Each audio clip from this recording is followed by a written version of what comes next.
আজকের গল্প শুকতারা থেকে। গল্পের নাম হলো সুজাঙ্গুলির গল্প লেখা। পড়ি কি পারবো না, পক্ষীরা খোটা ডানাওয়ালা পড়ি, ডাগান টাগান কিছুই নেই। ওইসব বাংলা যাকে বলে রূপকথা, ওদের গল্প পড়তে ভালো লাগে। তা বলে ওরা বিশ্বাস করবে কেন? একটু বেলা হওয়ার পরে স্কুলে যাওয়ার জন্য রেডি হতে পারে। আবার মনে হলো যে কি আগেকার দিন ওইসব কি ছিল, এখন আর নেই। এই সময় পৃথিবীতে এক সময় পৃথিবীতে ডাইনোসর সত্যিই ছিল, অনেকদিন আগে তারা শেষ হয়ে গেছে। এইরকম কি পক্ষীরাজ ঘোড়া কিংবা পক্ষীরাজ অনেকদিন আগে যায় মনে, অনেকদিন আগে এসব কথা কাকে জিজ্ঞাসা করা যায়? মাই বা সবচেয়ে ভালো বন্ধু হবে। মাই বলবে যে 2 মাসে থাকবে সেখানে। দাদা কলেজে পড়ে অনেক কিছু জানে, কিন্তু দাদাকে জিজ্ঞাসা করে মা তুমি পক্ষীরাজ ঘোড়া দেখেছো? দাদা টিপে বললো ওই জানিস কীরকম বোকামি, কিছুদিন আগেই তো মেয়েটি দাদাকে জিজ্ঞাসা করেছিল, আচ্ছা দাদা দেখুন তো এখানে বেশি ফেললে দুম ফটাস করে ফেটে যায়। দাদা বলেছিল ও মা আমি তো জানিস না জানি। এবার দাদা তখনই কাটাকুটি দিয়ে শুরু করে। মিলি বললে কাকাটু সাহায্য করতে পারে না। তাকে আস্তে আস্তে বলতে লাগলো আর আমি পারবো না। তাতে জোর করেই আরও বেশি কাটাকুটি দিতে লাগলো। মিলি মাটিতে গড়াগড়ি খেতে লাগলো আর মনে হতে লাগলো এক্ষুনি পেট খেয়ে যাবে। এক সময় থেমে গেল। দাদা বললে এসব বুঝলি তো? কিছুই বোঝে গেল না। দাদা এইসবই বাজে। মা অনেক সময় দাদাকে বকুনি দিয়ে বলে রবি তুই ওরকম করিস কেন রে? ছোটো বোন একটা কিছু জানতে চাইলে যত খুশি দিতে পারবো না, এই বয়সে তো অনেক কিছু জানতে চাইবি। দাদা উত্তর দেয় যতদিন এইসব বুঝতে পারবি ততদিনই ভালো লাগবে। বড়ো হয়ে কিছু করতে জানলে জানতে লাইফ তো হেল হয়ে যাবে। এই কথায় দাদাকে কিছু জিজ্ঞাসা করে লাইফ হেল মানেই কী করবো? স্কুলে ফ্রক পরে খাবার টেবিলে বসে মিলি জিজ্ঞাসা করলো মা তুমি এখন ছোটো ছিলে এরকম কিন্তু পক্ষীরাজ ঘোড়া কিংবা পরি দেখেছে? মা কয়েক মুহূর্ত মেয়ের দিকে তাকিয়ে বললেন খুব খুব ছোটোবেলায় ওইসব দেখতে দেখানো হয়নি, তবে বড় লোকদের একটু পরি দেখতে এসেছিল। খুব উৎসাহে পেয়ে গেছে মিলি। কালো দেখতে কোথায় মা বললে পড়ি আমি, তার মানে সে তো আমার সামনেই বসে আছে। মিলি বলল এদিকে ওদিকে চেয়ে দেখছি আর তো কেউ নেই। তারপর সে বুঝতে হাতে পায়ে দুরকম বললো গিয়ে আমি মা ভালো হচ্ছে না বলছি, তুমি আমাকে নিয়ে যাবে। মা আস্তে আস্তে বললে আমি মোটেই মিথ্যে বলছি পড়ি, মা তো দেখতেই বিচ্ছিরি হয়, তুমিও সেই রকম বিচ্ছিরি, সেই জন্যই তো আমি বলছি।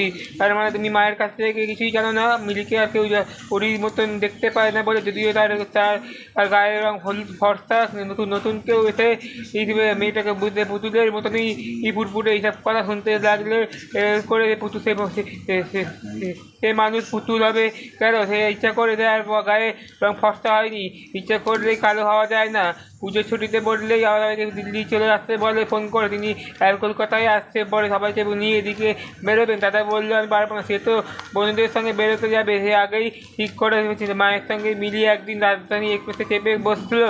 দিল্লি চিত্তরঞ্জন পার্কে একটা খবর ফেলে বললো এইসব থেকেই আমি হলো 2 দিন আগে আমি ঠিক করে রেখেছিলাম বেড়াতে যাওয়া ঠিক হবে। পাহাড়ে অনেক উঁচুতে, সেই জায়গাটার নাম হলো মানালি। যাওয়ার আগের দিন দিল্লির বাড়ি ছাদে উঠে মিলি বলে বিকেলবেলা এই ছাদে সাজানো রয়েছে অনেকগুলি ফুলের টব, তাতে কত রকমের ফুল। ছাদের ওপরে একটা বাগান। মিলি সেই টবগুলো ঘুরে ঘুরে দেখছে। এমন সময় হঠাৎ আকাশের অন্ধকার হয়ে গেল। কি যে এত তাড়াতাড়ি আবার সন্ধে হবার কথা নয়। সে বললো গিয়ে মেঘে সূর্যকে ঢেকে দিয়েছে, সে তো বৃষ্টি হবে না, কাল গাড়িতে অনেক দূর যেতে হবে। সে বলেছিল বৃষ্টি হলে পাহাড়ি রাস্তায় খুব মুশকিল, কিন্তু তারা দমকা হাওয়ায় কয়েক মুহূর্তের মধ্যে মেঘ ফুটে গেল, আবার আকাশ পরিষ্কার। সে বললো আজকে ফুলগুলি দেখতে লাগলো। হঠাৎ একবার মুখ তুলে সে বললো দেখতে পেলি একটা বাড়ির সাথে এসে বয়সী সেই মেয়েটি বললো সে দৃষ্টি তাকিয়ে আছে সে এদিকেই। চোখাচোখি মিলি বললো দাদি সে একটা ফুলের টব একটুকুনি বরং কাত হয়ে গেছে, সে আপনি সেটা আবার মুখ তুলে দেখেছে সে মেয়েটি সে বলছে এদিকেই।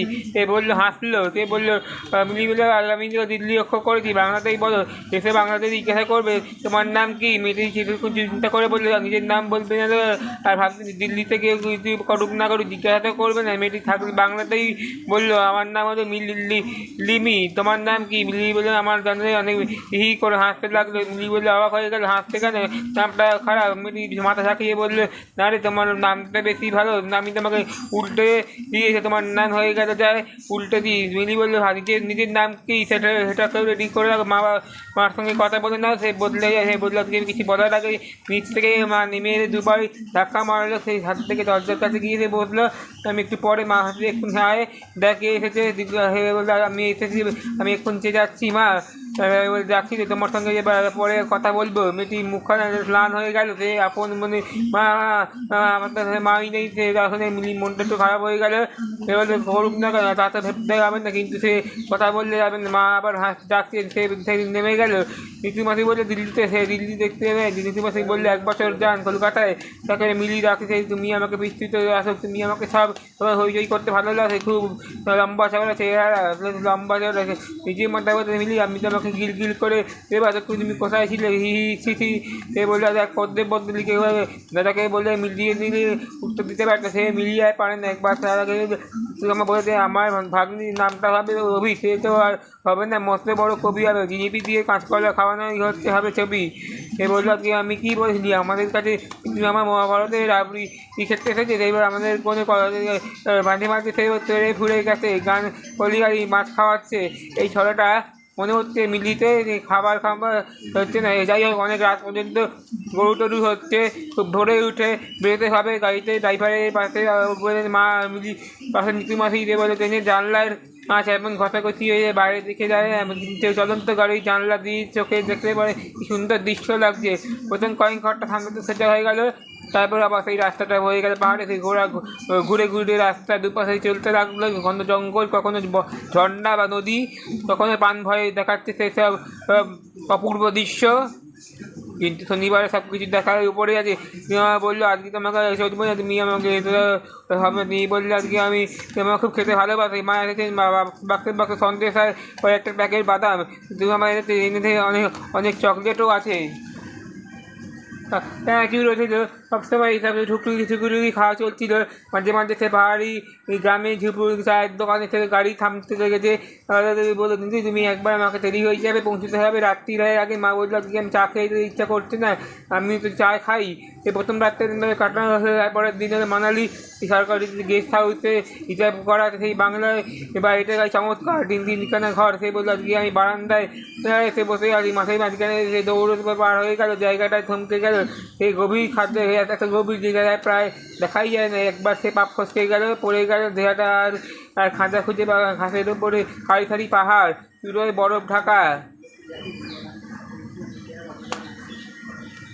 এখনকার আকাশে মাঝে মাঝেই মেঘ ডাকছে, বৃষ্টি পড়ছে, যখন আবার এই হঠাৎ হঠাৎ সব মেঘ পড়ে যাচ্ছে, আলো ঝলমল করে সব দিকে। সে বললো যে পাহাড়ে আগুনে মনে হয় বরফের তৈরি। আবার সেই একসময় সেখানে সোনালি রং হিজড়ে মরে। সে মিলি অনেকগুলো গল্পের বই এনেছে, সেই রান্না চেয়ারে বসে বসে বই পড়লে সময় কেটে যায়, কিন্তু মাঝে মাঝে চোখ তুলে পাহাড়ে দেখা যায়। কিন্তু বিকেলবেলায় মিলি সেই বারান্দায় এসে বসে আছে, হঠাৎ সেরকম সে দেখতে পেয়ে ছোটো জায়গাটা একটা 2-3 মাস তাই বয়সেই হবে, তাই আমি হলুদ রঙে সে বড়। সে বললো আজকে আমি আসে মুখটা দেখা যাচ্ছে না।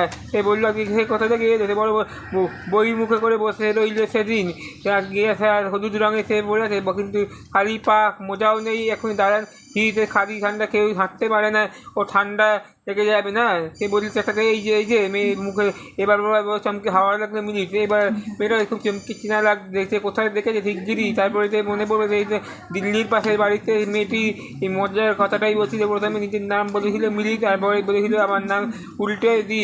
সে বলে দিলি আমি নিজের নাম উল্টায় নাকি। মিলি বললো কি দাঁড়া এই তুমি এক্ষুনি সবই দিল্লিতে হিন্দি কথা বলে, তুমি আমাকে হিন্দিতেই বেরিয়ে আসবে, তুমি এবার চিন্তা করো না, বাংলাতেই উত্তর দিও। এই তো একটু আগে সে বললো একটু আগে বেড়াতে আসবে। সে বললো না অবশ্যই জানবার করো কি বেশ কথা বলতে পারি। সে বললো তুমি এখন চলে এসো, ওখানে বাইরে ঘুরলে আমার ঠান্ডা লেগে যাবে। মেয়েটি মিষ্টি হিসেবে বললি তুমি এখন এসো, এখন বেড়াতে যাবে, ভালো লাগবে। মিলির মনে হতো সে মেয়েটি ঠিক বলছে, কিন্তু একটা সুন্দর জায়গা, ঠিক সে বারান্দায় বসে বই পড়ার কোনো মানেই হয় না।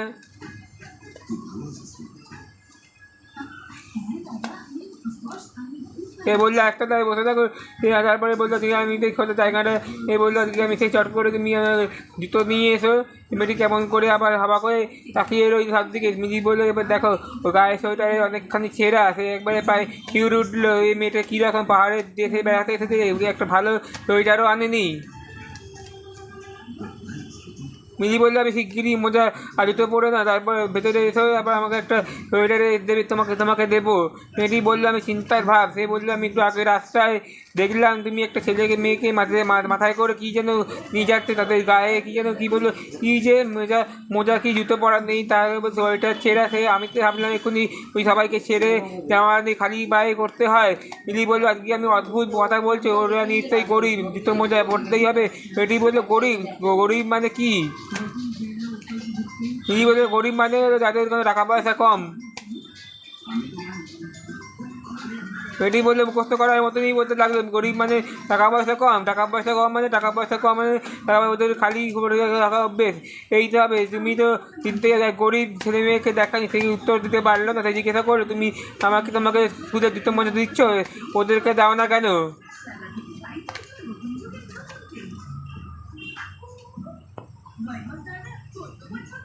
আজকের গল্প শুক্তারা থেকে।